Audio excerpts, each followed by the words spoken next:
இன்றைக்கி நம்ம என்ன பார்க்க போகிறோம்னா ஓஎஸ் ஃபுல்லாகிருச்சு. நமக்கு எப்படி இந்த ஓஎஸை சரி பண்ணுறது அப்படின்னு யோசிச்சிங்கன்னா, இந்த ஃபைலை ஒரே ஃபைலை மாற்றினீங்கன்னா உங்களுக்கு டிஸ்க் பார்ட்டிஷன் ஆகிடும். முதல்ல அதுக்கு முன்னாடி மேனேஜுக்குள்ளே போய்க்கோங்க. மேனேஜுக்குள்ளே போயிட்டிங்கன்னா கீழே ஒரு டிஸ்க் மேனேஜ்மெண்ட் மாதிரி ஒரு செட்டிங்ஸ் ஓப்பன் ஆகும்.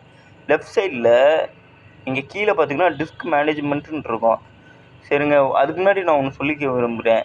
நீங்கள் க்ரியேட் பண்ணக்கூடிய பார்ட்டிஷன் 250 ஜிபின்னா அந்த ஒரு க்ரியேட் பண்ணியிருப்பீங்களா 50 ஜிபி, அதை செலக்ட் பண்ணணும். அதை செலக்ட் பண்ணி டெலீட் பண்ணிட்டீங்கன்னா அன்லிமிட்டட் ஆயிரும்.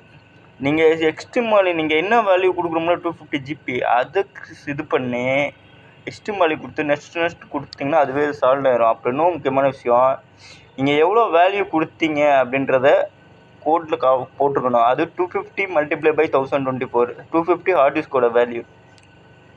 சரிங்க, டிஸ்க் எனக்கு அன்லிமிட்டட்